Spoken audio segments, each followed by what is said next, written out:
tidak luput dari kesalahan, berarti kitab itu juga bisa salah, gitu Bang. Ini Nah, dia. betul sekali.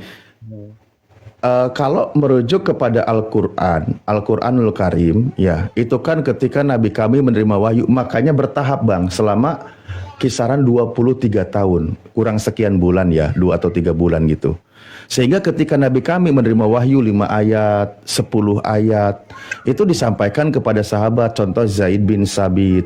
Zaid bin Sabit itu menuliskan di suatu waktu, minta dilapalkan apa yang ditulis, nanti dikoreksi oleh Rasulullah sebagai orang yang menerima wahyu tersebut, sehingga terjadi terhindar dari sebuah kesalahan penulisan. Belum lagi yang melafalkannya itu, yang menghafalnya itu juga bukan hanya satu orang, ada 10 orang, bahkan ada 60 orang penulis wahyu, sehingga ketika dia menulis, wah, kalau yang satu salah, yang lain banyak yang sama, berarti itu terkoreksi.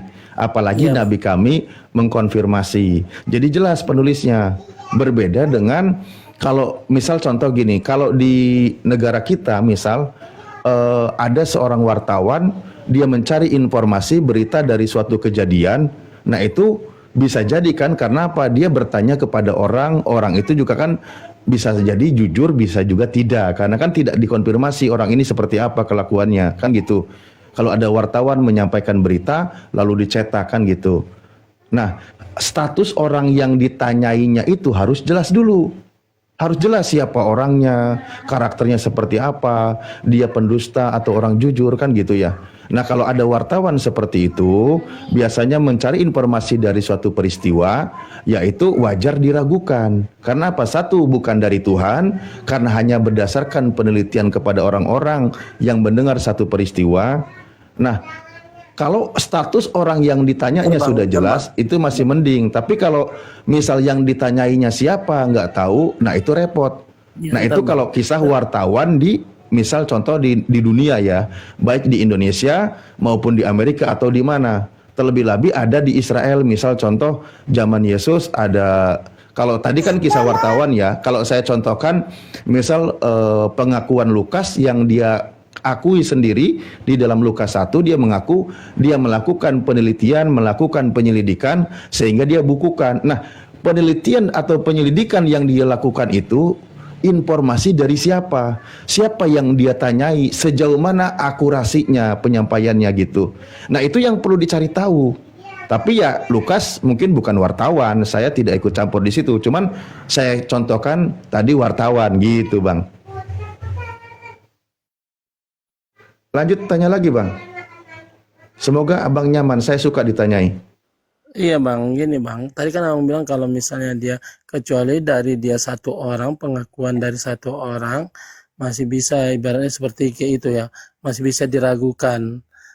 Seperti itu ya Bang ya, pengakuan dari satu orang. Misalnya, bagaimana Bang misalnya, kalau satu orang, dia lah yang semua yang mengaku bahwasanya dia terima itu dari Tuhan, hanya satu orang itu, gitu loh, tanpa ada kesaksian langsung. Kenapa saya katakan tidak ada kesaksian? Karena hanya dia yang tahu, gitu Bang. Yang lain hanya saksi disuruh karena disuruh menulis, gitu Bang. Iya. Kalau yang nerimanya rame-rame, nanti lagi bansos namanya, Bang. Lagi ada bansos. Contoh kan biasanya mereka suka pada ngantri di bank gitu kan, karena mau ada pencairan. Itu kalau rame-rame. Kalau wahyu, ya tentu perorangan, Bang. Perorangan, orang yang dipilih oleh Tuhan. Satu orang siapa dia menerima wahyu. Kalau mau mengujinya tinggal dicek aja informasi kebenarannya. Contoh di dalam Al-Quran surah An-Najm ayat 3 ayat 4. Di situ dikatakan Bismillahirrahmanirrahim, wa ma yantiqu anil hawa in huwa illa wahyu yuha. Yang disampaikan oleh Nabi kami itu bukan dari kemauannya sendiri, tapi berdasarkan wahyu dari Tuhan. Nah, kita uji aja informasinya. Apakah benar ketika disampaikan oleh Al-Quran tentang informasi yang disampaikan, kan gitu.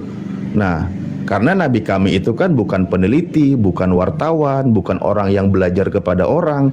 Karena guru dari Nabi kami itu adalah malaikat, kan gitu, yang mengajarinya gitu. Jadi intinya Allamal insan, begini, tentu berdasarkan dari perintah dari Tuhan. Nah, kalau dia orang menulis mengaku dari penelitian atau dari pendapat pribadi, maka itu sudah jelas bukan Tuhan. Jadi jangan samakan konsep bansos dengan konsep pewahyuan, itu nggak nyambung bang. Jadi yang dari Tuhan nggak perlu diteliti bang gitu. Oh, kalau mau diteliti keakurasinya boleh. Contoh nih, contoh ya, ketika di dalam Al-Quran menyampaikan bahwa Allah menciptakan langit tanpa tiang. Nah, teliti aja ada tiangnya enggak gitu kan. Tapi kalau ada yang mengatakan tiang langit bergoyang-goyang, wah, di mana dia tiang langit bergoyang-goyang? Teliti juga, bener enggak nih?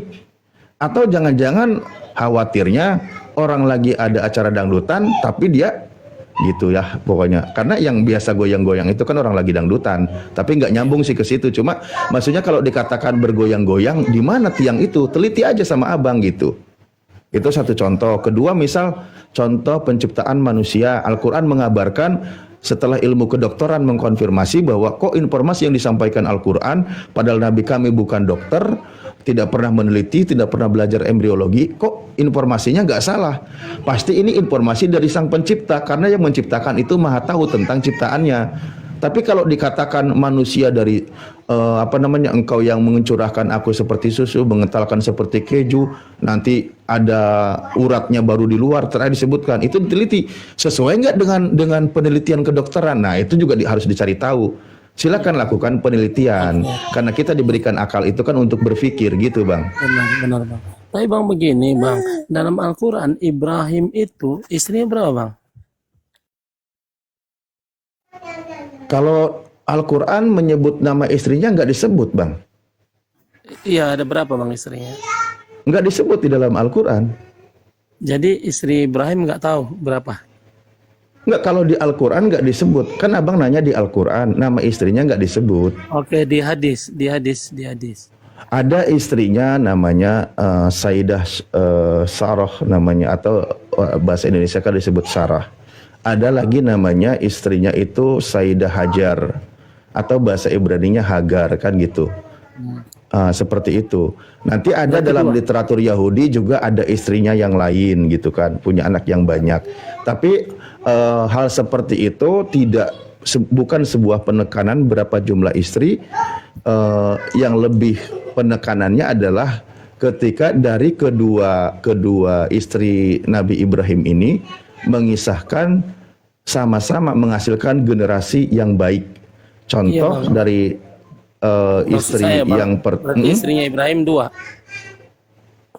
Yang saya sebutkan 2. Ada lagi nanti namanya ketura. Ketura ini siapa? Itu diteliti Dimana, lagi. bang? Bahkan Ketura di mana bang? itu kan dalam literatur Yahudi. Enggak, tapi bang yang dari Al-Quran kan bang gini. Ya, makanya saya sebutkan kalau dari berdasarkan informasi yang ada di Al-Quran yang dikisahkan, yaitu nama dari contoh Nabi Ishak, siapa dia itu istri, ibunya. Ada Nabi Ismail, siapa itu ibunya, yaitulah yang saya sebutkan gitu. Kalau abang memang ada kisah Abraham dari Kristen? Ada. Oh, Kristen punya kisah Abraham dari mana bang? Di kisah apa? Saya coba sambil cari tahu infonya. Nggak ada bang. Istrinya itu 3. Sarah, Hagar, dan Ketura bang. Oh, di mana itu di Kristen ada kisah itu? Saya bang bukan orang ahli Alkitab, tapi bukan penghafal Alkitab, tapi nanti bisa bang lihat memang benar apa enggak gitu aja. Ini kan saya kan mau Bukan, maksudnya kitabnya Kristen itu kan baru ada di abad pertama. Di mana di perjanjian baru ada kisah Abraham. Di perjanjian lama bang. Oh, kitabnya Yahudi juga. Iya, itu kan bang kita pakai rujukan suatu kebenaran bang, yang di Alkitab. Iya, maksudnya pakai kitabnya Yahudi. Itu bang bukan kitab Yahudi bang, kitabnya Kristen. Oh, jadi perjanjian lama itu kitabnya Kristen? Iya. Oh, baru tahu saya. Berarti orang Yahudi itu Kristen ya? Nah, ini oke, abang bertanya tentang Kristen nggak apa-apa. Jadi bang begini ya, orang Yahudi tidak mengakui, tidak percaya Yesus itu juru selamat. Orang Kristen percaya. Nah, tetapi ayo orang Yahudi percaya dan orang Kristen Allah yang itu adalah Allah Abraham, Ishak dan Yakub. Nggak ada apa di situ, nggak ada apa namanya Ismail. Kalau orang Abang kan ada kan Ismail. Nah, kalau di Yahudi sama Kristen, Allah yang benar itu adalah Allah Abraham, Ishak dan Yakub gitu, Bang. Jadi, Iya, nah, iya, cuma yang benar. membedakannya. Saya Cuma setuju itu, Bang. Contoh ya, berarti Allah Abraham, Allah Ishak, Allah Yakub itu kan, Bang? Ya, Bang setujui. ya, contoh saya tampilkan ya di sini ya. Yang benar itu kan Tuhannya Abraham, Tuhannya Ishak, dan Tuhannya Yakub. Berarti kalau Tuhannya Abraham benar, ya sama anaknya juga benar karena anaknya dididik oleh orang tuanya kan gitu. Maka sama Tuhannya Nabi Ismail juga yang disembah oleh bapaknya. Karena di sini dikatakan Tuhannya Abraham, Allah Ibrahim, Ishak dan Yakub adalah Tuhan nenek moyang kita kan gitu, benar ya? Ya, ya. Di sini kalimatnya telah memuliakan hambanya, yaitu Yesus. Ternyata di hadapan Tuhannya Abraham, Ishak dan Yakub, Yesus itu sebagai hambanya. Abang itu setuju apa sepakat? Apa Bang? Yang mana? Di dalam kitabnya orang Kristen. Iya. Kenapa Bang? Enggak, di hadapan Tuhannya Abraham, Ishak dan Yakub, Yesus itu statusnya sebagai hambanya. Yang mana dia Bang? Ayatnya yang mana? Coba tunjukkan. Kenapa Di kitab Bang Kisah 3 nomor 13. Ya, ya, coba bacakan Bang.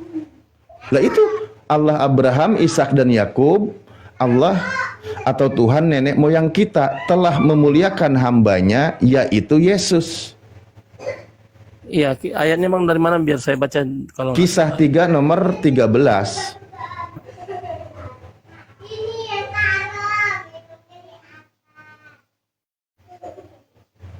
Ini kitabnya Kristen atau bukan?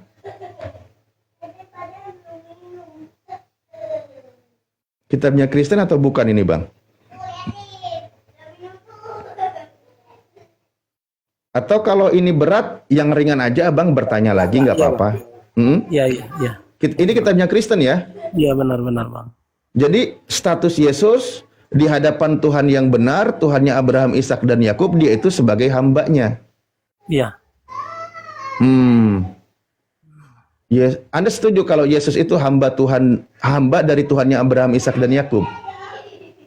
Iya, Yesus dari yang sebagai manusia, sebagai hamba. Iya dong, kan dia manusia emang. Iya, karena dia Bang menjadi manusia. Jadi Tuhan makanya Bang ada dia di ayatnya juga dituliskan telah mengosongkan dirinya, tidak menganggap kesetaraan dengan Allah.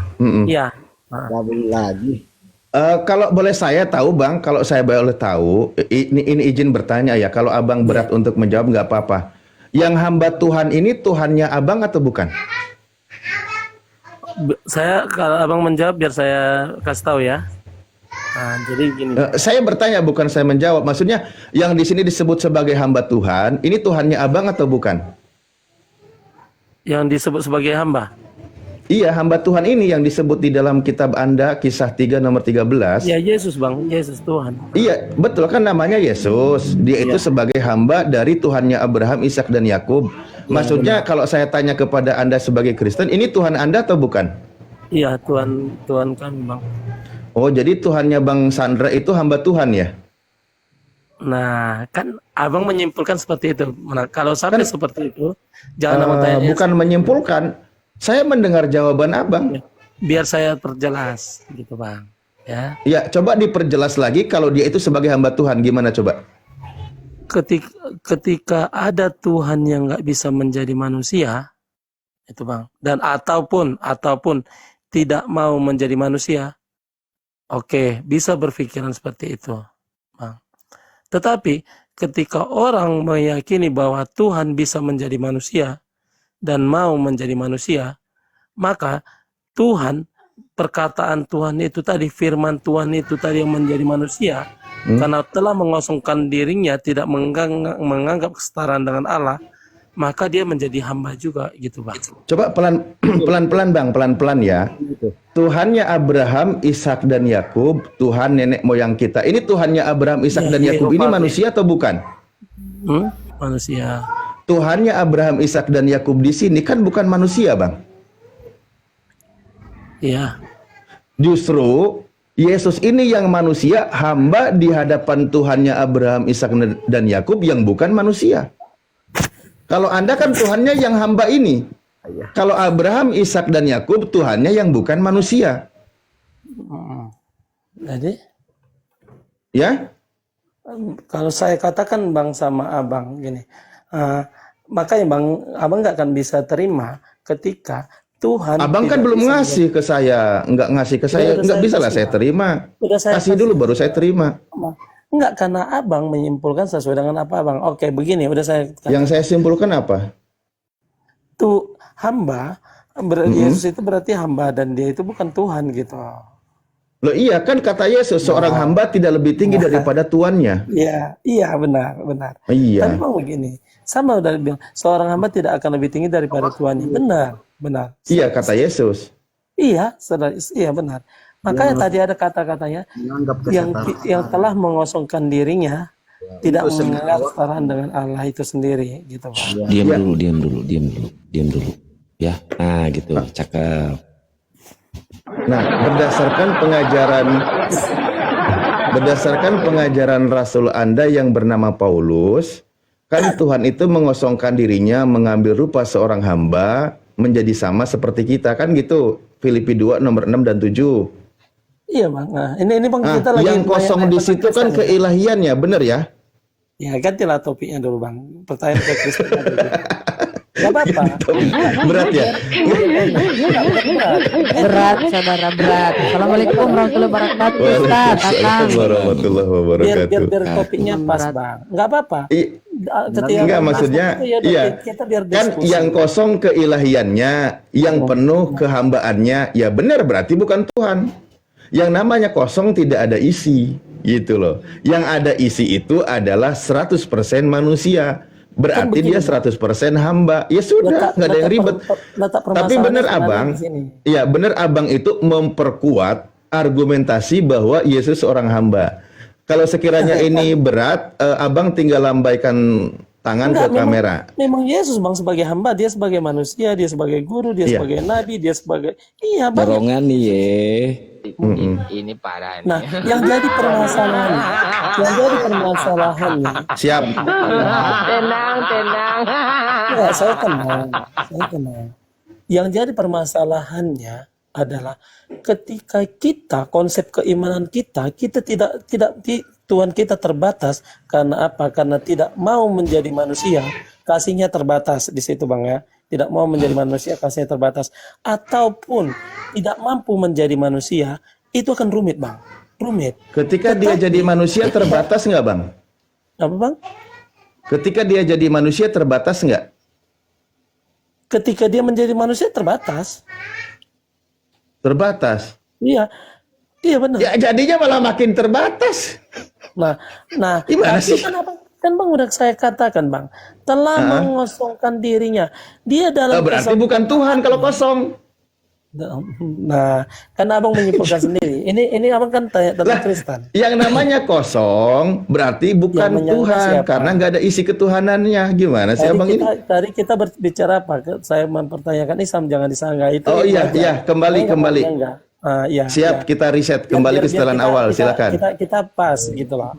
Jadi begini, ketika kita memang ini akan sulit ini. Contohnya begini, kayak macam Abang bilang, Abang meyakini Allah tidak memiliki roh, dan Abang meyakini bahwasanya Roh Kudus itu bahkan malaikat Jibril ya, kalau nggak salah Iya. Roh Kudus. Benar. Inilah yang membuat perbedaan antara Kristen dan Islam. Iya dong. Ini Harus beda. masalah iman yang orang Abang meyakini kesaksian dari satu orang tanpa ada bukti, itu Bang ya, tanpa ada bukti, kita mutlak kesaksian dari satu orang, itulah modelnya Abang. Nah, oke, nggak apa-apa. Nah, kalau kami kesaksian dari banyak orang, itu yang kami terima, gitu loh. Oh, Tapi gitu. konteks dari semuanya ini, kita juga harus melihat sejarah. Begini loh, contohnya Bang ya, gini. Ketika ada satu Abang jadi mau nanya nggak nih? Saya sumputin dulu ayatnya deh. Abang jadi mau nanya nggak? Atau saya tanggapi? Oke, atau abang oke, saya berstatement? nanya lagi Bang, saya nanya lagi. Heeh. Oke. Saya Nggak sebutin apa-apa. dulu ayatnya ya, takutnya abang keburu tahu yang mau saya sampaikan. Oke, silakan. Eh, maksudnya ayat mana? Nggak apa-apa Bang, nggak apa-apa. Kita Oh, diskusi nggak apa-apa. santai. Ya udah saya tampilkan. Contoh di sini dikatakan di Matius maupun di Lukas. Contoh saya bilang Matius. Nah, maka Yesus dibawa oleh Roh ke padang gurun untuk dicobai iblis. Iblis ini juga roh. Siapa yang menyaksikannya bahwa Yesus itu dibawa oleh roh? Di sini rohnya berwarna apa? Dan iblisnya berbaju apa atau berwarna apa? Siapa saksinya? Siapa yang nonton ketika peristiwa Yesus lagi dibawa ke padang gurun dan dibawa ke atas gunung lagi, ke bumbungan bait Tuhan? Siapa yang menyaksikan atraksi ini? Sirkus. Nah, sekarang Ini begini. parah nih. Enggak parah. Parah bang, parah. Murid-murid Yesus, murid-murid Yesus yang didapati dari kesaksian Yesus gitu Bang. Iya, ini Itu siapa cerita- saksinya? Yang menyaksikan Yesus lagi dibawa-bawa oleh roh iblis itu siapa saksinya? Itu yang nonton, ngapain dibiarkan Yesus dibawa oleh iblis gitu loh. Nah, begini Bang. Yesus menceritakan kepada murid-muridnya. Kapan dia bercerita? Nah, makanya Bang ada tertulis di Alkitab, tidak mungkin semuanya harus dituliskan karena nggak akan cukup. Tapi kita bisa menyimpulkan dari mana muridnya tahu. Ya dari Ya, Yesus. makanya saya tanya kapan dia bercerita tentang dia dibawa oleh roh ke Sekarang padang memang gurun? begini, kami kan meyakini Yesus itu adalah gini. Orang apa kan meyakini. Oh, jadinya meyakini. Contoh. Enggak, contoh. Kita nggak usah kita bilang jangan meyakini. Ini tetap berdasarkan keyakinan. Orang abang Tadi meyakini katanya bahwa- berdasarkan saksi abang bilang, bukan berdasarkan Iya. keyakinan. Makanya saksinya apa? Yesus. Loh, kalau gitu tadi nabi kami saksinya ya nabi kami, Bang. Oh, berarti banyak kan apa ini Bang Al-Qur'an ini banyak. Gimana? nih. Berarti Jibril bolak-balik lah cerita sama Nabi orang abang. Iya. Kan 23 tahun. Lah ini kalau Anda sekarang standar di kitab Anda saksinya cuma Yesus, kenapa tadi saksinya cuma nabi kami Anda nggak terima? Karena Bang ada Bang di Alkitab memang Bang apa itu nggak perlu dia nggak akan bisa hanya dari satu kesaksian, harus dari beberapa gitu loh. Itu Bang kalau Iya Kristen. berarti boleh dong kalau nabi kami Boleh. saksinya adalah Boleh, nabi ya, kami kalau yang orang menerima abang wahyu. imanin itu nggak apa-apa, nggak ada kita larang, nggak ada kita larang. Oh ya udah berarti Anda imani juga kan ketika Yesus dibawa oleh iblis ke padang gurun saksinya hanya Yesus sendirian. Ya udah. Tapi Jadi rentetan pertanyaan Anda jawabannya semua pertanyaan kitab, Anda jawabannya ada di kitab Anda ya. benar. Tapi rentetan semua Alkitab, semua cerita Bang, itu banyak saksinya gitu. Dalam Alkitab, tertulis dalam Alkitab. Itu bedanya. Kalau orang abang kan cuma satu orang, semua itu cuma satu orang. Ya Bang ya. Ini satu orang, tadi katanya cuma Yesus, gimana sih? Bukan, maksudnya Bang. Kalau orang abang Maksudnya semua gimana? cerita dalam Al-Qur'an itu cerita hanya kesaksian dari satu orang, ya kan Bang? Ya. Wahyunya iya, sebagaimana Yesus di sini. Yesus sendirian, gak ada saksinya. Ada Tapi saksi cerita-cerita tentang kebenaran Yesus itu bukan hanya dari Yesus sendiri. Oh, menceritakan tentang Yesusnya. Kebenaran Yesus. Kalau apa menceritakan tentang Yesusnya, ya banyak orang ada. Orang Yahudi juga ada, Sanhedrin juga ada. Banyak yang menceritakan tentang Yesus mah. Oke, maka Bang tadi kita bilang ini saya bilang ini kita apa? Ya, saya tidak mau mengapain orang abang itu iman orang abang gitu loh. Ya itu. Ya itu iman abang juga. Jadi jawabannya sudah ada di kitab Anda ya? Apanya? Tentang siapa saksinya. Saksinya adalah orang itu sendiri. Jawabannya sudah ada di kitab Anda dan berdasarkan narasi Anda ya?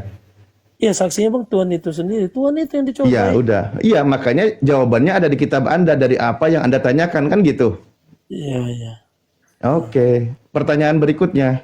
Tapi memang dia Bang. Oh masih ada tapi. Siap lanjut. Tidak semua. Ustaz, saya kasih tidak- izin Ustaz, saya kasih data dulu ya. Dia bilang ketika disampaikan oleh Ustaz bahwa malaikat Jibril menemui Nabi Muhammad membawa wahyu bukan sekaligus tapi Ini mau sekitar menjelaskan 23 Al-Quran, tahun. Mbak. Ya ini saya kasih data di Bibelmu ya. Nah, kan? Di dalam Yohanes berarti 1:51. ini pembahasannya Jadi tentang pembanding ya, pembanding ke Bibelmu. Di dalam Bibelmu kata berarti Yesus kepada Bibel satu kebenaran murid-murid, dulu. aku berkata kepadamu, Berarti ini satu kenapa kok kitab takut yang benar. dikasih data di Bibelmu? Pembanding, pasang kupingmu ya. Iya, Aku pembanding berkata berarti sesuatu kepadamu, yang ini benar. Yesus yang ngomong ya, aku berkata kepadamu, sesungguhnya engkau akan melihat langit terbuka dan malaikat-malaikat Allah turun naik kepada anak manusia. Turun naik ini malaikat menemui anak manusia Yesus. Ngapain dia? Mau main gunduk. Dan itu membawa wahyu dari Tuhan. Baca tuh, Yohanes 1:51. Malaikat naik turun, malaikat Allah turun naik kepada anak manusia. Oke? Tuh. Apa Baca dia main semua, kelereng? baca semua. Enggak kan? Gini, Bawa wahyu literasi tuh. baca semua, Mbak. Apa Gini, dibaca semua tuh penutupan kita ketika penutupan data di Iya, baca dari Yohanes. sebelum. Nah. Udah selesai tuh. Oke, nggak apa-apa. Udah selesai di sini Mbak akan satu menolak itu. perikop. Oke. Ya ini data di Bibelmu. Kau kan heran Iya. kalau malaikat Jibril membawa wahyu kepada Nabi Muhammad. Sementara di Bibelmu, ya, Mbak, malaikat santai aja, pun naik Mbak. turun menemui anak manusia, menemui Yesus. Oke? Kok jadi panas? Ya. Semua aja, Mbak. Enggak ada panas, enggak ada begini. panas. Itu supaya Mbak Elsa kita yang komparasi dengan di Bibelmu. Karena kamu seolah-olah ya Kok naik turun ya. Oh ya, ini ya. Ini datanya ya. Ustadz lanjut. Oh, jadi begini ya Mbak ya, maksudnya ya abang semua begini loh. Ketika kita misalnya mempertanyakan iman orang, tapi kita menyanggah itu nggak benar. Makanya tadi pas yang kayak kata Bang Host tadi. Enggak Itu. ditunjukkan itu data di Bibelnya. Ini netizen juga on ya, kayak tapi oten. kita Kan dia menolak, dia ketawa ketika Ustadz mengatakan saya, malaikat Jibril menemui. Diam dulu kau. Ini netizen kayak oten aja ya.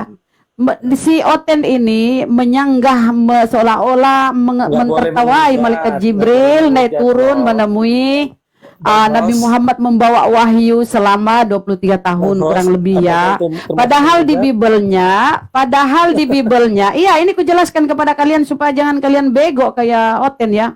Di Bibelnya pun ya malaikat naik turun menemui Yesus. Iya, apa yang Menemui salah? Yesus di Bibelnya ya, tapi dia mentertawai malaikat Jibril ketika di Al-Quran. Enggak, Malaikat saya nggak Jibril menertawai. menemui Nabi Muhammad membawa wahyu. Padahal di Bibelmu ini. Ya itu saya kasih Itu tahu nggak ada bahwa salah-salah. malaikat Jibril yang membawa wahyu kepada Yesus. Oke, Jadi begini lanjut, ya. Ustaz. Jadi Sama begini. Ustadzku ya. Kalau saya Oh. langsung bantah kau kalau kau macam-macam. Kasih sama Ustadzku, Ustadz Alif Iya, nggak silakan. boleh menghujat itu ya Mbak. Ya bun. Siapa yang bun, menghujat? terima kasih. Ini data di Bibelmu. Kok gitu Gini, berarti ini Bibelmu hujatan. Silakan. Tapi Gini, saya tidak Bun. pernah menyatakan satu Ini kaum maksudnya golongan gini agama Bun itu ya, dalam Bang kata-kata Sandra bodoh. ini, Nggak ada. Bang Sandra Itu ini hujatan. Bang Sandra ini lagi belajar tentang kekristenannya melalui bertanya tentang Islam gitu. Saya tidak Jadi- belajar tentang kekristenan. Nah, Lanjut, menafsirkan Ustaz. lagi. Oh, Menafsirkan enggak. lagi. Oh ya udah, berarti Anda bertanya tentang Islam nggak apa-apa. Iya. Cuman kan nanti Anda Karena- itu akan karena paham abang- kalau dibacakan data Bible gitu loh. Benar. Kan Abang gitu. lah menggiring ke. Jadi gini ya. Coba ya gini. Ketika kita Panas dibaca Bibelnya ya. mempertanyakan tentang iman Kristen, ya udah Kristen aja jawab. Enggak, saya Tapi tidak ketika menanyakan iman. Saya ketika tidak kita mau menanyakan iman, Abang. mempertanyakan Aman, orang- aman. Oke, iya ya. Ketika orang lain mempertanyakan iman kita, tapi kita ambil rujukan dari yang lain, tetapi rujukan yang kita Pembanding itu Juga. pembanding Oke, benar, supaya benar. otakmu Pembanding. terbuka, Oke, supaya akalmu pembanding. terbuka. Saya kasih data Oke, pembanding oke. ketika kau Oke. mentertawai malaikat Jibril Oke. selama 23 tahun menemui Nabi Muhammad. Enggak cuma sekali ya ketika di Gua Hira enggak. Bertahap. Tapi gini, Ini saya kasih data pembanding bahwa Nabi Isa yang kepada Bani Israel pun dia diberi wahyu. Wahyu 1 nomor 1 inilah wahyu Yesus Kristus yang dikaruniakan Allah kepadanya. Jadi Yesus yang kau tuhankan ini adalah menerima wahyu Buat karena tafsir. dia rasul utusan, oke? Kau Ya. aja maksa dia jadi Tuhan. Nah, Lanjut, kan Ustaz. tuh nanti kan gak enak kalau saya katakan Anda maksa kan seseorang menjadi itu kan nggak boleh. Itu Lo yang kau kan benar. maksa dia sementara dia rasul utusan. Oke. Dia rasul kita kan, lari kau ke- maksa dia hamba, kau Ya, maksa ya, dia ya. Tuhan. Nggak apa-apa. Oh, gimana Itu sih data di Mbak. Bibelmu ini kok? Mbak, ya. Karena kami diajari mengasihi untuk orang menerima. Mengasihi apa? Agamamu dibawa penjajah kok. Ngasihi. Muak aku dengar ngasihi kalian. Jadi begini. Lanjut Ustaz. Jadi begini Bang. Ini saya mau mempertanyakan Islam ya. Di awet-awet Bun, teman-teman Kristen saat ini sudah mulai menyusut. Khawatir nanti Udah makin langka ya, punah, Ustaz. kita nggak bisa diskusi lagi. Iya. Ya, Oke. silakan Bang Makanya aku Sandra. serahkan ke Ustaz. Jadi Lanjut, gini ya Bang. Iya. Nanti yang nggak setuju dengan diskusi saya, ya boleh tinggalkan dulu. Nanti pas Bunda Rahma, silahkan balik lagi. Yang nggak setuju dengan diskusi Bunda Rahma, silahkan tinggalkan dulu komalnya. Nanti pas bagian saya balik lagi. Begitu juga nanti. Jadi kita santai aja gitu. Mungkin Kan gitu. apa ya, kami itu teman-teman saling mengisi ya Ustadz, karena saya dengar dia framing tentang malaikat Siapa Jibril yang menemui memframing? Rasulullah. Bang Hos, Saya Itu dengar tugasnya, kan, Bu. saya Itu akan tugas memframing. dia. Tugas Oh, dia. Kalau tugasnya nggak ya? gitu kita nggak belajar. Iya. Kalau nggak gitu kita nggak Oke. belajar dan mereka tidak akan Apakah saya tersadarkan dengan akan kitabnya memframing? gitu. Lanjut, Itu dulu. Ustaz. Iya. Kita nikmati aja. Jadi gini ya, usahakan orang tidak memframing, tapi kita malah memfitnah orang yang memframing. Usahakan jangan sampai ada kata-kata. Enggak, Abang. Enggak, karena tadi Nikmati dikatakan aja. saya memframing, gitu lah. Nah, itu. Kita harus akui Bang, kalau teman salah harus ditegur. Nggak boleh ketika teman salah. Atau saya setuju aja, Abang lagi memframing, gimana? Loh, kok abang setuju saya Ya, makanya kita maju aja diskusi sudah. Oke, Yang oke, bukan oke. substansi, Oke, jangan selanjutnya. terlalu Oke. ditanggapi. Oke. Nanti kita nggak maju diskusinya gitu. Oke. Jadi begini Bang, gini. Mm-mm. Tuhan itu maha adil. Maha adil. Oke. Kalau Tuhan memang maha adil, kenapa yang laki-laki bisa beristri lebih dari satu, tapi perempuan tidak bisa bersuami lebih dari dua? Kalaupun alasannya, Ya Allah. ya ampun, dengar dulu Mbak, nggak usah apa. Ini saya bertanya, masa saya nggak bisa jawab dong dengan apa? Nah, kalaupun Lucu Tuhan aja Bang. memang maha adil, kenapa Tuhan tidak mencipta dan maha baik seperti yang orang abang katakan? Nah, begini juga, boleh saya bertanya juga, kenapa ketika di satu daerah yang lebih banyak yang perempuannya, dia nggak boleh mengambil laki-laki yang lebih dari satu untuk jadi suaminya, gitu Bang? Jawab ya Bang, ya. Itu aja. Oke, terima kasih. Banyak perempuannya, laki-lakinya sedikit, tapi si perempuan minta lebih banyak suami. Ini aja pertanyaan sudah cacat ya. Kalau banyak perempuannya, kalau udah perempuannya banyak, tapi dia minta bersuami banyak, ya makin nggak Bukan, Bang. kebagian lah yang perempuannya. Sedikit. Nggak, salah. Perempuannya sedikit tapi Salah. laki-lakinya banyak. Oh, Kenapa dia tidak bisa oke, bersuami dikoreksi. banyak, gitu? Baik, terima kasih. Ya, nah kalau begitu, Bang, ya pertama kembali kepada konsep pengajaran ya. Contoh-contoh yang ada, para nabi itu laki-laki istrinya lebih dari satu, ya kan? Bukan istri punya suami banyak. Nah, secara logika saja sederhana, karena nanti untuk menentukan genetika keturunan itu kan nanti kalau laki-laki bisa ketahuan siapa dia ayahnya, kan gitu. Tapi kalau perempuan punya banyak suami, susah dicari ini ayahnya siapa. Karena mereka nyumbang semua. Itu secara logika. Kedua, secara kisahnya memang para nabi demikian. Contohnya kakek moyang Yesus. Rata-rata mereka berpoligami. Dan semua nasabnya itu terhubung kepada nama laki-laki. Nggak ada yang nama perempuan. Gitu kan. Contohnya seperti itu. Nah, jadi di Islam itu hadir bukan dari kakek moyang Yesus yang punya istri sampai ratusan bahkan ribuan. Islam itu hadir membatasi, cukup 4 saja. Kan gitu. Janganlah terlalu banyak. Itulah contoh di Islam. Nah, kalau Anda katakan tadi konsepnya tidak adil, sebenarnya saya lebih aneh. Karena Tuhan Anda turun menjadi manusia laki-laki, tidak mencontohkan sedikit pun. Karena dia dalam iman Anda, dia tidak punya istri. Ini Bang termasuk Jadi framing nggak? jomblo. Ini termasuk framing nggak yang seperti ini? Kira-kira di kitab, oke. Kalau dikatakan bukan framing, Yesus kawin atau tidak? Tidak.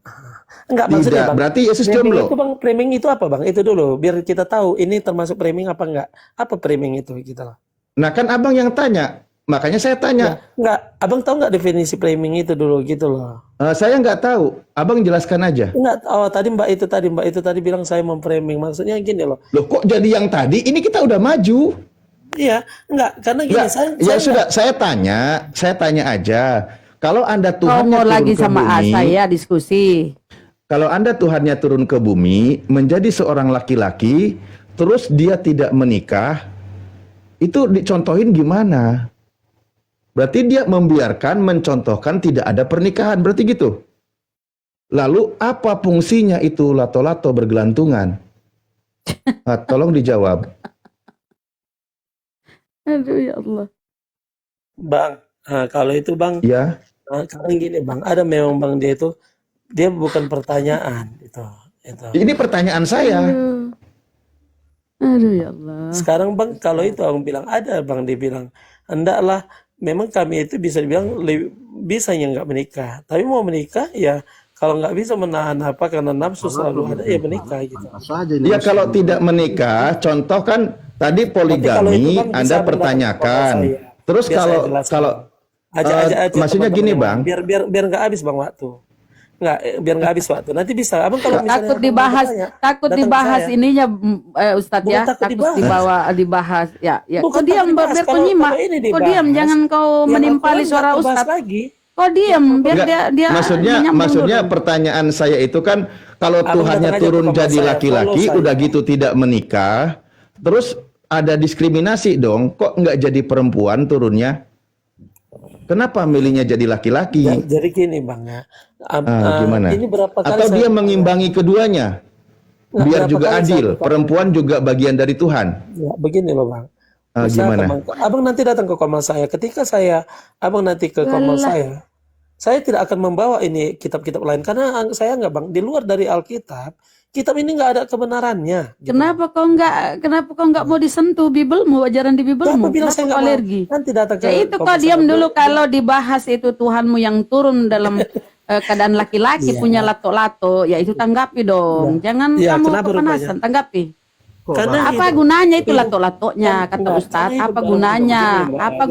Itu yang kau jawab, apa gunanya lato-latonya? Silakan, lanjut sama Ustadz. Kalau aku, waduh, sama Ustadz jadi aja, gini, Bang. beliau yang ini. Kalau itulah yang dikatakan Tuhan itu tidak terbatas. Jadi manusia tidak akan bisa. Saya tidak bisa menjawab itu. Karena Tuhan saya tidak terbatas gitu Mbak.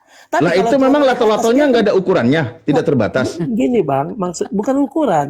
Kenapa? Ya, Ini terus? kan kita larinya gini. Kenapa Tuhan menciptakan itu? Sama seperti ini. Kenapa Tuhan menciptakan langit dan bumi? Kita nggak tahu. Itu misi Tuhan. Ya kalau Kita langit nggak dan tahu. bumi iya, ini tentang Nah, enggak, Bang. luta-luta. Maksudnya gini. Kan tadi ketika Anda Tuhan membahasnya menciptakan tentang manusia. pernikahan, punya istri lebih dari satu kan gitu. Nah, Anda Nah, ini- menyanggah lagi. Kan udah kita bilang begini loh. Bang, biar Apa abang pertanyaan ini paham. sudah selesai? Kita lanjut. Bukan, biar abang paham begini loh. Ya. Abang kan Gimana bertanya nih, caranya? Bagaimana bertanya nih. keseimbangan? Ini pertanyaannya ya, biar saya paham. Ya. Bagaimana Anda menyikapi Tuhan Anda turun menjadi laki-laki? Keadilannya, yang Kan dia yang bahas terwakili- keadilan wanita. Kenapa yang enggak? terwakili Kenapa itu wanita laki-laki. tidak? Kenapa Ustadz, yang kenapa kan- perempuan? Ya kenapa yang perempuan tidak terwakili? Gitu loh. Karena dia cuma jadi laki-laki atau mungkin karena dia menghargai perasaan perempuan sehingga dia tidak menikah gitu. Oke. Sekarang Bang Atau gini, gimana? Atau dia punya di antara keduanya perasaannya gitu. gini Bang. Aduh, Wanita diciptakan Tuhan, diambil Tuhan dari mana? Dari tulang rusuk Adam. Nah, Jadi berarti- bertanya lagi nggak apa-apa. Nah, berarti itu sama dengan perempuan juga ada di dalamnya ibaratnya. Karena apa? Perempuan mengambil dari laki-laki gitu Bang. Itu dia jawabannya. Ya berarti maksudnya Yesus ada ke perempuan-perempuanan gitu. Makanya dia nggak mau menikah. Bukan ada keperempuanan Bang, bukan. Atau perempuan itu ke Yesus-Yesusan dibalik. Bukan. Atau keduanya saling bukan-bukanan. Enggak. Karena kan Jadi abang- gimana yang abang tepat seperti ini. jawabannya? Abang seperti ini ketika udah saya katakan, ketika abang membilang ketika abang memang memiliki misalnya gini, Tuhan yang terbatas, abang akan sanggup bertanya dan abang juga akan sanggup menjawab gitu loh. Tetapi kalau untuk itu memang kami tidak ada. Saya sudah Kenapa jawab Tuhan- Bang tadi. Kenapa Tuhan harus menciptakan laki-laki? Tidak ada. Tetapi ketika Bukan Tuhan harus menciptakan laki-laki, Tuhanmu turun jadi laki-laki. Dengar dulu Bang, dengar dulu. Bukan menciptakan laki-laki, Tuhanmu turun jadi laki-laki. Kenapa nggak sekalian dua natur ya Ustaz? Turunnya laki dan perempuan gitu biar adil. Nah, kalau saya jawab Silakan. saya tidak tahu kenapa. Oh ya udah, berarti Udah. tidak ada jawaban, nggak apa-apa. Karena bukan karena tidak ada jawaban, karena saya tidak tahu Tuhan itu tidak terselubungi, Bang. Oh, ada jawabannya, benar. Ada jawabannya tidak tahu. Ah, itu benar. Ya. Saya tidak mampu, Bang, mengkaji. Iya, itu kan jawabannya. Tidak tahu dan tidak mampu. Lanjut. Iya, karena Tuhan saya tidak terbatas, Bang. Iya, berarti dia tidak terukur kan? Nggak ada yang ukur. Tetapi Batasannya kalau Tuhan sejauh saya mana? terbatas, kalau Tuhan saya terbatas, saya bisa menjawab semuanya. Itu, Bang. Waduh. Iya, ketika dia lahir waktu bayi, pernah nggak dia jalan-jalan traveling ke Indonesia? Wah, dengar dulu Bang. Walaupun saya menjawabnya entah berdasarkan hayalan saya. Kalau nggak bisa menjawab Ustadz, dia larikan ke Tuhannya, Tuhannya disalahkan, Tuhan saya tidak terbatas. Enggak. Kalau nggak bisa menjawab, dia Kita larikan nggak ke ada. Tuhannya. Saya dari tadi di sini tidak ada menjatuhkan saat Nabi siapapun. Tidak menjatuhkan. Oh, iya. Saya cuma bilang nggak bisa kau jawab, kau salahkan Tuhanmu. Tuhan saya nggak terbatas, padahal kau yang nggak bisa menjawab. Silakan Ustadz. Rahasia Tuhan. Ya udah, yang rahasia jangan dibongkar. Nanti kalau dibongkar bukan rahasia lagi. Lanjut. Ya, ya, oke, nggak apa-apa Bang. Ya mungkin karena Abang memang apa? Pertanyaan berikutnya. Ya, oke. Jadi begini Bang. Kenapa kok ya, enggak itu belum Abang jawab, belum Abang jawab semua. Saya belum. Yang mana? Yang tadi itu, kenapa laki-laki bisa beristri lebih dari satu, perempuan tidak? Oke, Abang menjawab tadi laki-laki karena untuk membataskan bahwasanya dulu sebelumnya Nabi beristrikan lebih dari satu. Jawabannya begini, kalau banyak suaminya dengar, masa kok nggak nangkap? Kalau banyak suami, banyak laki-lakinya suaminya, yang bercocok tanam itu tidak ditahu siapa yang jadi bayi itu, yang jadi janin di dalam dirinya.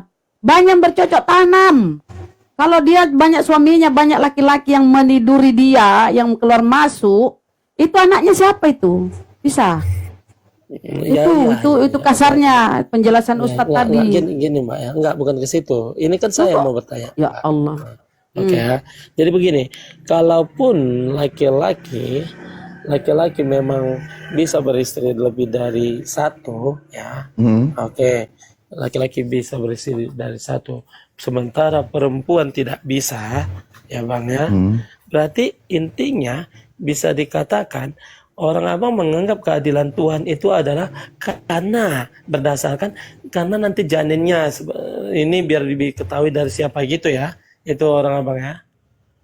Kalau tadi Abang jawabannya rahasia Tuhan, kalau saya jawabannya misteri ilahi, Bang. Iyalah.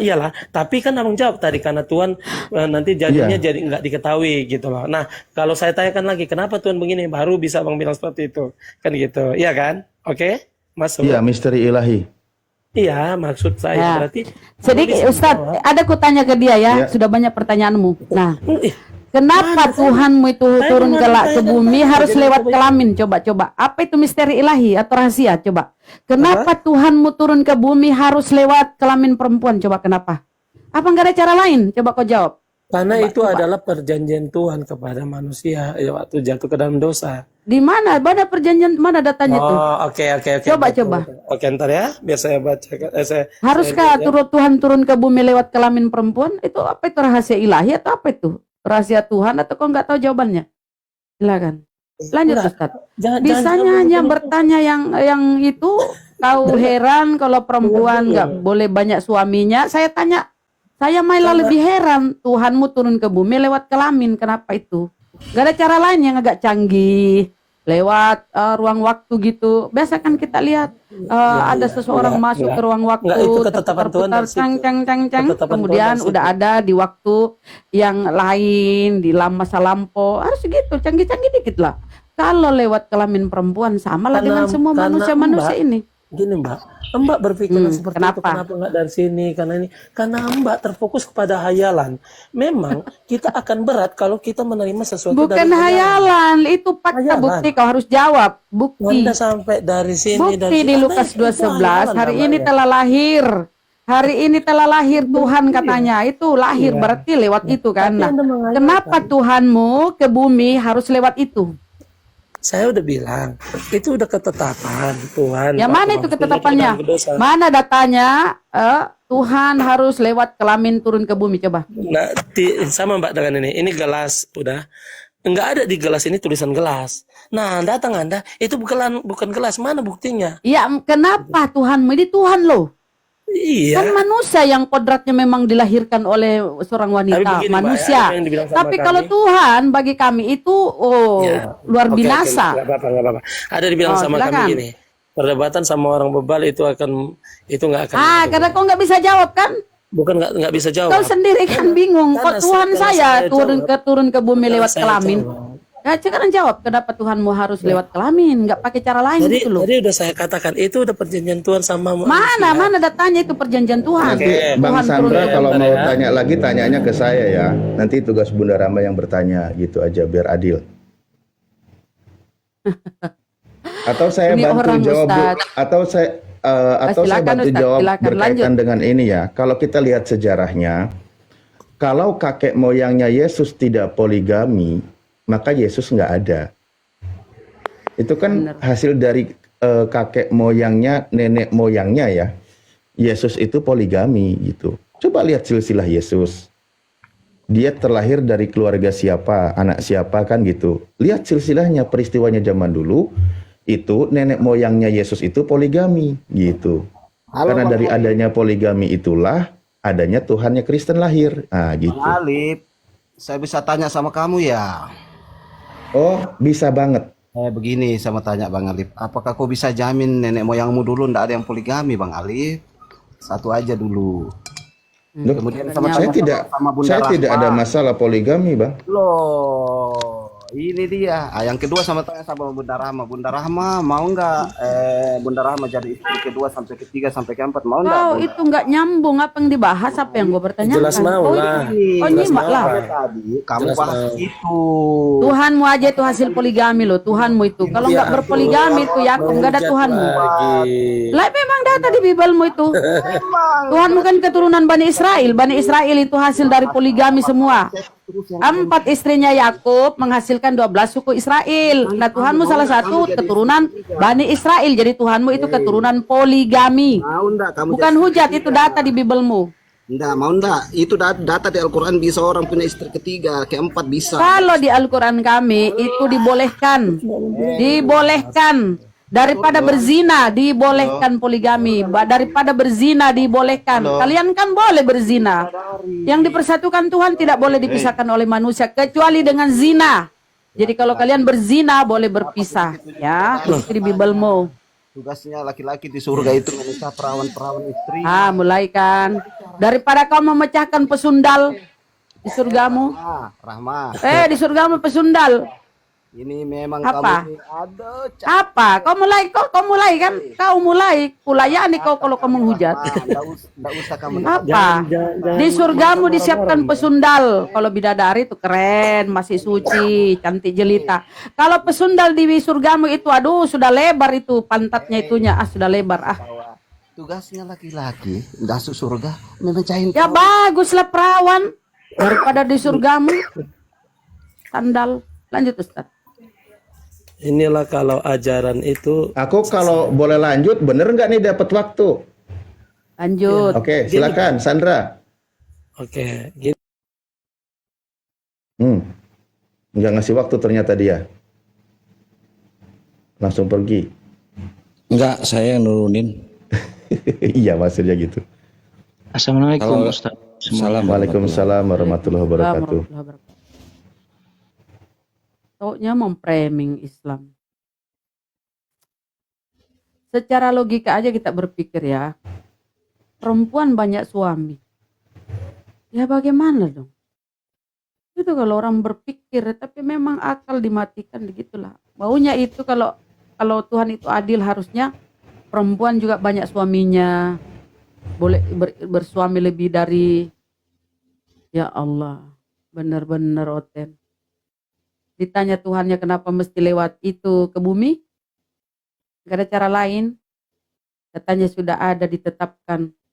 Mana datanya ditetapkan Tuhan harus turun ke bumi lewat itu?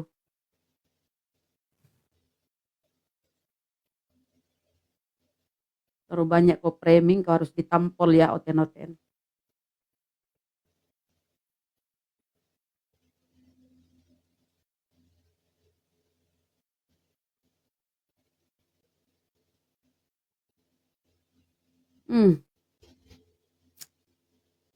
Secara akal aja teman-teman. Kalau banyak suami, aduh ya Allah. Itu sama dengan hewan.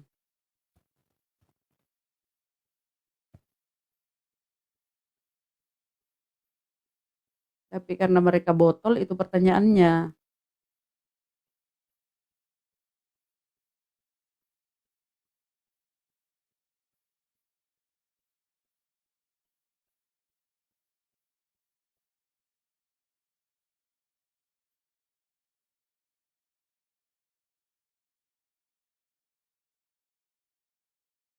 Bu Monik ini gitu loh. Jadi udahlah, saya lihat begini aja ya. Saya itu punya dasar memberikan argumentasi bahwa susah bicara dengan orang yang sudah merasa anak Tuhan dan sudah merasa Yahudi rohani. Susah. Pertama mereka merasa Yahudi rohani. Jadi apapun yang dilakukan oleh orang Yahudi itu bagian dari mereka. Karena mereka merasa bagian dari Yahudi. Nah, susah bicara dengan orang yang mengaku sudah anak Tuhan. Apapun ucapan kita yang bukan anak Tuhan akan dibantah itu walaupun mereka nggak punya data. Jadi saya pikir kayaknya yang cocok menghadapi Ibu Monik ini memang saya kayaknya ya. Kenapa saya bilang saya? Saya tidak akan membantah Ibu Monik yang membela Israel. Tidak. Tapi justru saya akan menjelaskan kepada umat Islam agar memahami dan memaklumi Ibu Monik ini membela Israel nih. Mungkin saya kasih di sini deh, kisi-kisinya deh. Jadi mungkin nih saya akan menyalahkan seluruh umat Islam. Saya salahkan seluruh umat Islam yang membantah Ibu Monik membela Israel. Kenapa? Karena Ibu Monik membela Israel itu adalah dari sistem keagamaan, guys. Pertama, dia mengaku Yahudi rohani dan bahkan kalian tahu tidak, dia meminta maaf atas kesalahan orang Yahudi. Maka di sini sama bapak yang saya sebutkan namanya ini tadi, bapak apa namanya? Ini bapak ini ya. Nah, bapak siapa namanya ini? Ya. Bentar nih ya. Nah, bapak ini ya. Bapak ini bilang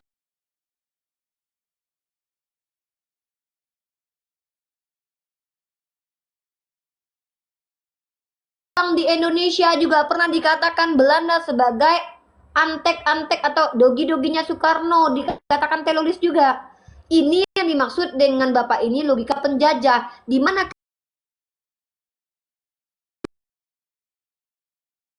diperangi. Nah, ini yang saya bingungnya itu orang seperti Monik ini masih dikasih panggung sama pihak ya mungkin karena hanya dia satu-satunya yang terlihat muka tembok untuk membela penjajah kali ya, yang melanggar Pancasila ya, mungkin begitu kali ya. Ya saya cuma ngasih ingat lah, saya sebagai orang yang berpengalaman diskusi dengan para anak-anak Tuhan dan Yahudi rohani, sulit saudara, sulit bicara dengan mereka. Kenapa? Mereka sudah merasa anak Tuhan, mereka sudah merasa Yahudi rohani. Jadi apapun yang kalian katakan kepada mereka akan tertolak kemudian. Kenapa? Ya mereka bicara menggunakan roh Tuhan dalam dirinya kok. Terus mau gimana? Ya kan? Walaupun sudah banyak yang non muslim dari kalangan Kristen yang sadar, di Eropa sana di mana-mana sudah sadar bahwa yang dilakukan Israel itu tetap kebiadaban. Kita tidak membenarkan kebiadaban. Mau kejadian apa yang dilakukan orang Islam sendiri terhadap orang yang berbeda agama jahat, tetap kita katakan jahat. Tapi ketika membela Israel dengan yang dilakukannya lalu menuduh yang lain teroris, ini namanya standar ganda. Dan ini yang dilakukan oleh Ibu Monik ini sebagai anak Theos dan juga Yahudi rohani. Sama aja ya. Oke, itu saja yang bisa saya tunjukkan nih. Ternyata sama aja kok pola mereka diskusinya di mana-mana. Emang seperti itu ternyata modelnya. Ngotot, ngeyel, dan juga motong-motong dan tantrum. Nah itu ya. Oke. Sudah lah ya. Itu aja mungkin yang bisa saya sampaikan. Saya ingin kembali menghadirkan nanti malam mungkin tema terkait tentang statement masih Iran, Palestina dan juga Israel. Ini seru sekali untuk dibahas terus ya. Ada beberapa hal tentang ideologi teroris yang akan saya bahas terkait tentang Iran dan Palestina dan Israel. Di sini kita akan membuka wawasan berpikir mana orang-orang yang betul-betul memiliki ideologi teroris membenarkan secara agama untuk menghabisi orang lain. Mari kita bahas menggunakan parameter teologi, ideologi, dan keimanan dan keyakinan. Mungkin kita akan diskusi dengan orang-orang non-muslim. Kemarin saya sudah pernah akan diskusi sama Pak Martinale ketika saya teman saya Bang Mesia bertanya kepada Pak Martinale, Bapak mendoakan siapa? Bapak Martinale tidak mendoakan ke salah satunya, tapi mendoakan Tuhan. Di sini memang sulit untuk jujur teman-teman. Kalau kita bicara tentang agama, agama harusnya mengajarkan kita punya empati. Tapi ketika kalian beragama dan agama kalian menjadi aspek kalian tidak punya empati, berhenti beragama aja udah. Mending nyembahaukin deh, ya. Mungkin gitu kali ya. Wabillahi taufiq wal hidayah. Assalamualaikum warahmatullahi wabarakatuh. Nanti saya akan sampaikan dalam perspektif teologi pastinya, karena saya berada di zona itu, ya. Oke, see you nanti malam insyaallah ya, dengan tema yang hampir sama, tapi tentang masih tetap ini, tapi dengan metode yang berbeda yang saya tanggapi tentang ajaran teroris ya. Ideologi teroris. Oke, assalamualaikum warahmatullahi wabarakatuh. Saya pindah ke TikTok. Dek. Halo.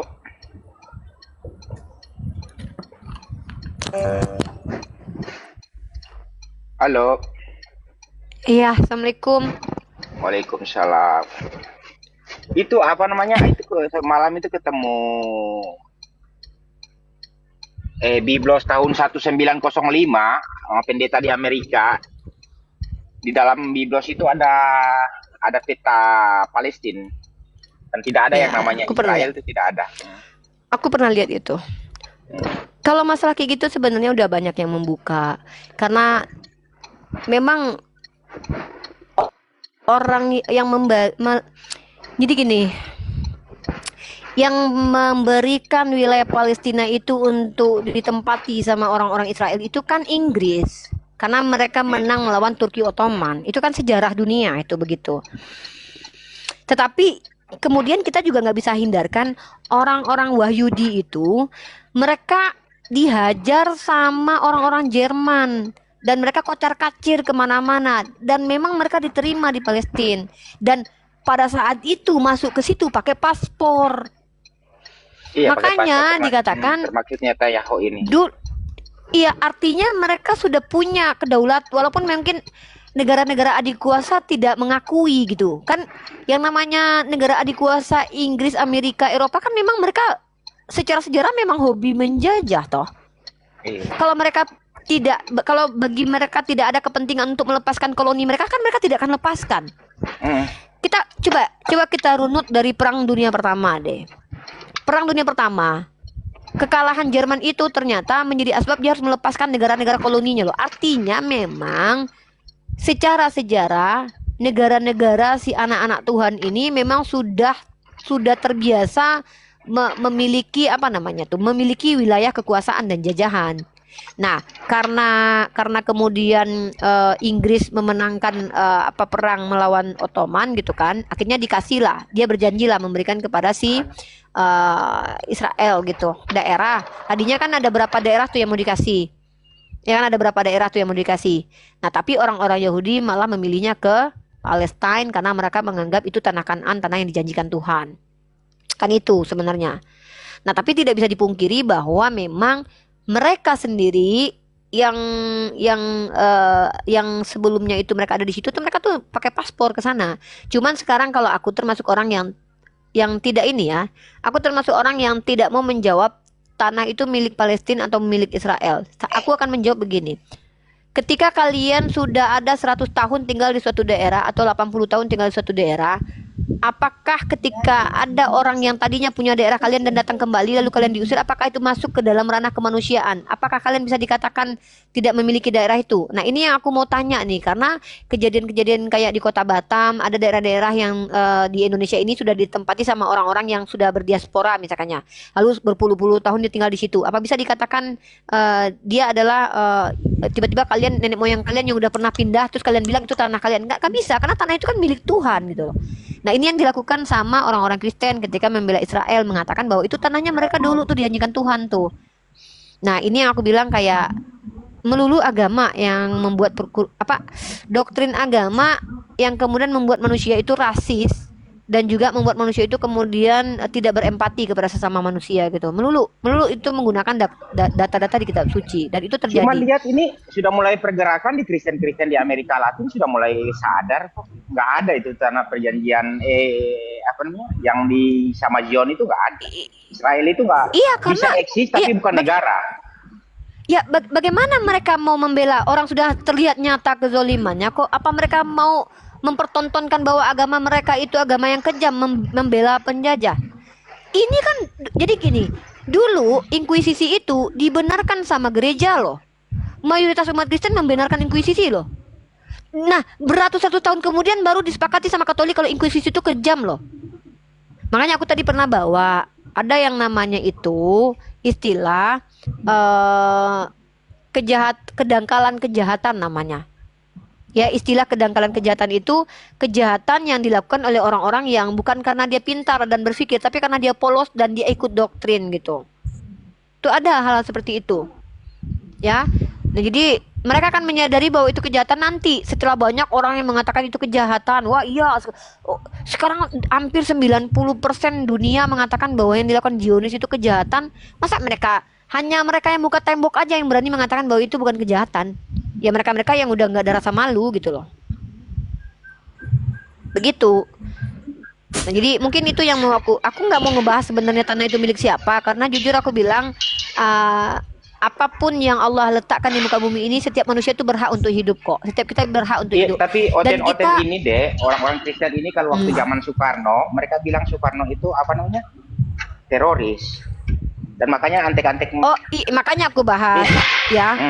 Jadi aku bahas begini. Ketika Monik mengatakan HEMAS itu, Bang Juliet di mute dulu, nanti saya sapa. Saya mau sholat asar soalnya.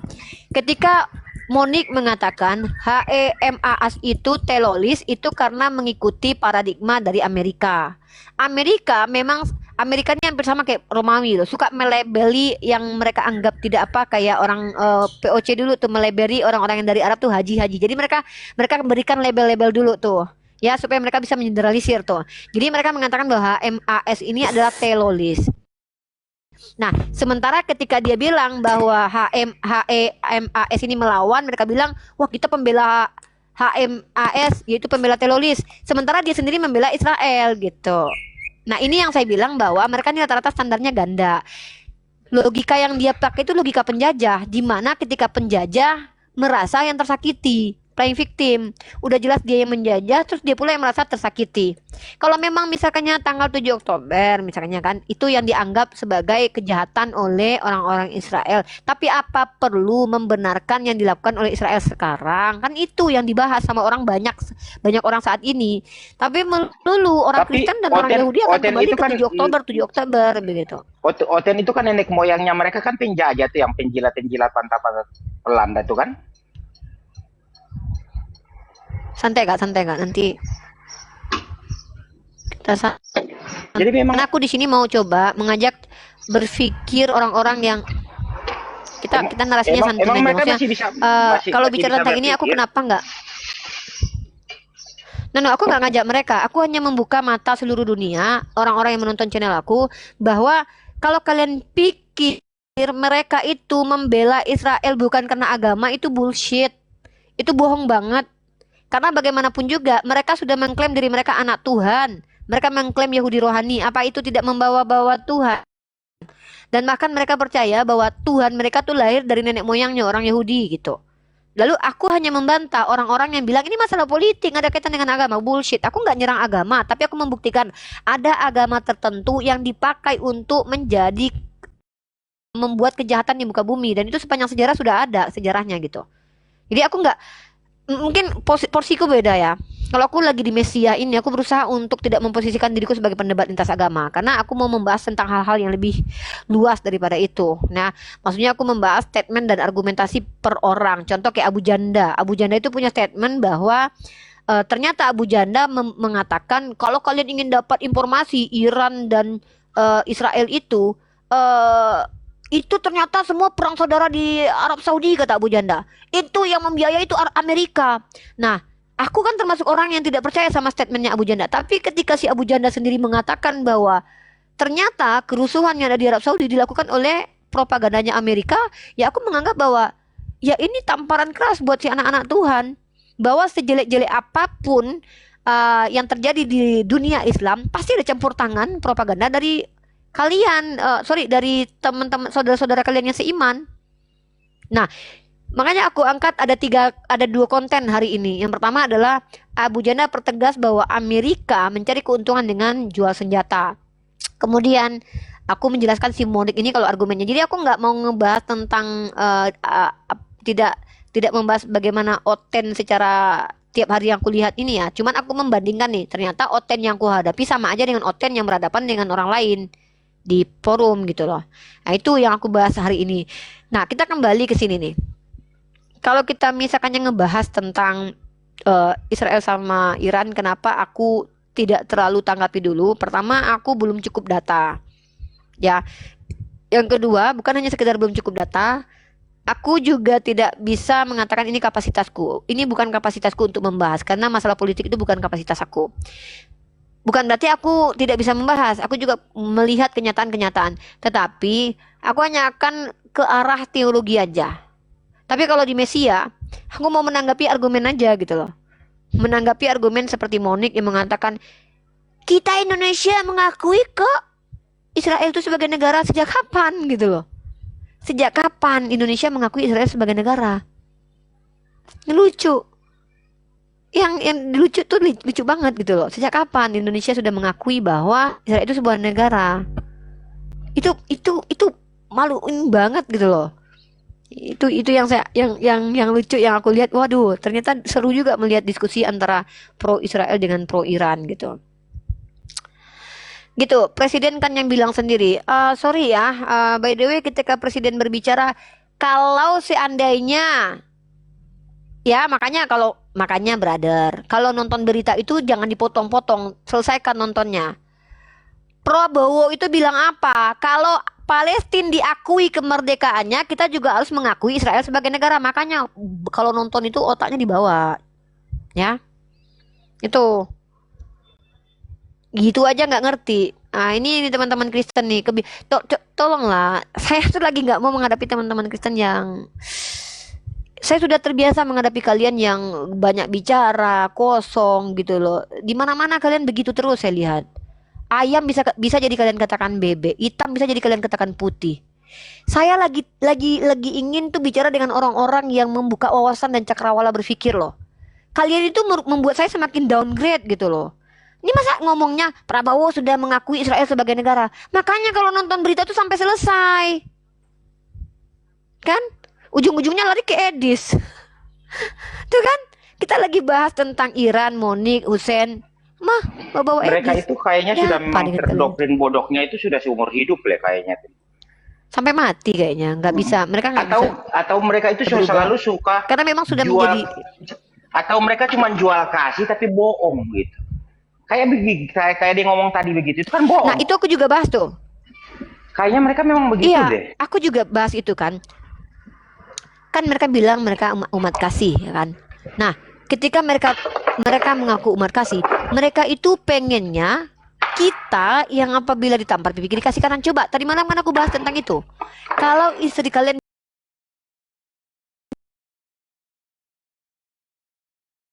boleh nggak kalian melawan orang yang memperkaos istri kalian? Katanya agama kasih. Saya katakan nih, memang agama Kristen ini agama kasih, tapi jangan pakai kata itu Kak. Nanti kena pelanggaran. Ya, Oh iya, Tuhannya gitu. pernah sekolah Ini ya. yang saya katakan bahwa rata-rata saudara-saudara. Ya, jadi kita nggak usah pakai itu karena aku memang menghindari apa ya, menghindari diksi-diksi yang kayak gitu. Karena akhirnya aku nanti nggak apa ya, Iya, tapi apa Tuhan bedanya aku betul, sama mereka nanti Tuhannya kan gitu. pernah sekolah kan iya. Iya, Tuhannya umat Kristiani memang kata pendeta pernah sekolah. Nah, yang menjadi permasalahan di sini adalah kenapa kok mereka ini kok sama aja gitu loh kelakuannya. Bicara tentang politik sama aja, bicara tentang agama sama saja. Sama saja gitu loh. Saya pikir adalah sedikit perkembangan ya. Mereka ini kalau bicara tentang politik bisa tenang, nggak tantruman, nggak gangguin orang gitu. Ternyata sama aja gitu, gitu. Nah, jadi mungkin seperti itu teman-teman ya. Oh ya, nanti saya akan membahas diskusi di roomnya Kata Bible. Teman-teman yang mau menyimak silakan nanti di sana. Itu akunnya ada. Jadi saya dan nanti saya ganti tema baru ya. Tema baru. Tema kita adalah Yesus lindungi ini temanya ya. Yesus lindungi penjajah itu tema yang akan saya angkat. Nah, kenapa saya akan mengkaitkan dengan peristiwa dan fenomena yang terjadi? Saya hanya ingin menguji, membuktikan bahwa teman-teman kita Kristen ini kalau sudah berkaitan dengan doktrin mereka akan kehilangan empati atau tidak, ya. Karena kan mereka selama ini mengatakan mereka ajaran kasih. Mari kita buktikan bahwa betulkah mereka ajaran kasih justru atau mereka adalah ajaran yang memvalidasi penjajahan di atas dunia. Kenapa? Ketika kita tanya kalau kita dijajah kalian boleh melawan, mereka bilang tidak boleh melawan. Artinya kalau seandainya kita dijajah suatu saat nanti, kita umat Islam yang harus berjuang. Mereka tidak akan mau berjuang bersama kita karena mereka tidak boleh melawan orang yang jahat kepada mereka. Itu satu. Yang kedua, mereka mengakui bahwa Israel itu bersama Tuhan mereka. Artinya nggak ada yang boleh melawan Israel karena Tuhannya bersama Israel. Dari sudut pandang ini aku bisa membuktikan bahwa teman-teman Kristen kalau sudah berkaitan dengan doktrin agama menjadi orang yang tidak berempati lagi. Mudah-mudahan mereka yang dijajah suatu saat sama Yahudi ya, walaupun Tuhan mereka pernah dijajah sama Yahudi gitu. Seperti itu kejadiannya. Ya, seperti itu Bang Mesia. Oh ya, aku mau sholat asar dulu. Ini Juliet nih naik ke atas, mungkin ada yang mau diobrol nih. Karena aku udah ini jam 4:30 di sini. Juliet? Oke, aku turunkan ya. Bang Mesia, ada yang mau disampaikan lagi karena nanti aku mau ngebahas tentang Yesus yang membela penjajah. Oke, teman-teman, mungkin teman-teman harus tahu ya alasan aku membahas. Oh iya udah, Waalaikumsalam warahmatullahi wabarakatuh. Aku mau close habis ini. Aku nanti membahas tema Yesus melindungi penjajah itu bukan untuk menyerang agama Kristen, tapi untuk membuktikan bahwa umat Kristen itu konsisten atau tidak dengan ajarannya. Kenapa? Karena dari narasinya teman-teman Kristen justru mereka terbukti menganggap Tuhan mereka itu membela para penjajah.